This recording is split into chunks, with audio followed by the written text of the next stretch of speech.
Welcome back to another edition of Hey, Mary Kay on the Orange and Brown Talk podcast. Doug Lesmerises along with the great Mary Kay Cabot. We have about 6 or 7 football questions lined up for everybody. And Mary Kay, of course, some people do want to hear about your trip to London and Rome, so we will get to that as well. But let's start with a question that I think may have been covered to some degree, but I think it's so interesting, it's worth talking about again. And it is from one of our loyal Browns insiders from the 203. Hey, Mary Kay. This may have been asked already, as I saw it was written about before, but that's okay. You're allowed to re-ask questions because it's so interesting.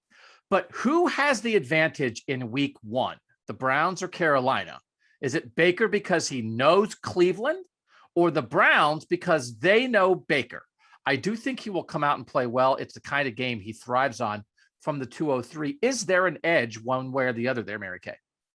You know, I do think it's a great question. It is a great question because obviously Baker will have the opportunity to give that very thorough scouting report to the Carolina Panthers, and he will gladly do that. He's very excited about this game, as we know. But I actually am going to give the edge to the Cleveland Browns because the Browns are going to change things up.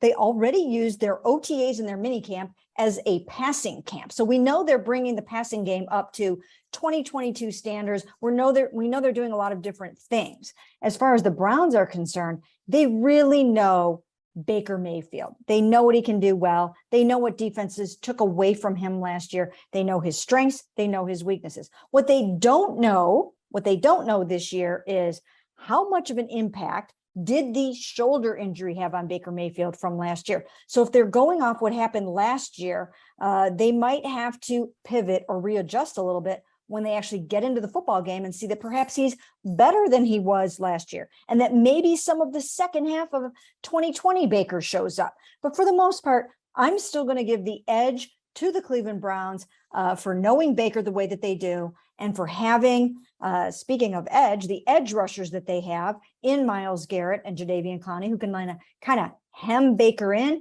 try to keep him in the pocket. So they have a lot of things that they'll do in that regard.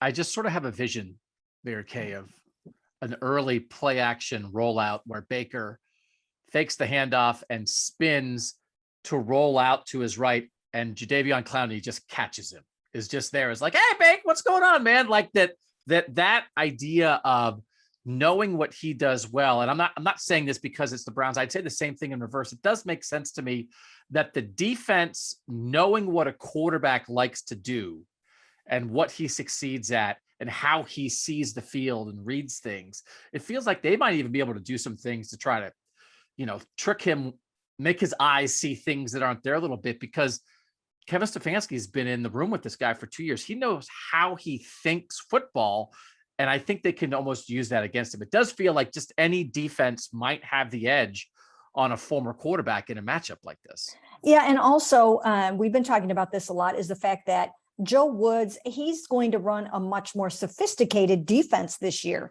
in that, he knows he can do some different things with JOK this year. He can run some more exotic blitzes. They will try to show Baker different looks. They know that his processing speed isn't that of like a Drew Brees or somebody like that. So they know that they can try to catch him off guard a little bit with some different looks and some things that he's not going to be expecting. So I think you want to watch for that. And I agree with you. I could see them committing a defender, somebody like a adaveon Clowney, to going out there with Baker, but I could also see JOK doing it. I could 100% see that, because JOK, he's got the speed, to kind of get there and do some cool things, and you can line him up in different spots too, so that he's ready for that sort of thing. So I think they're going to be ready for Baker.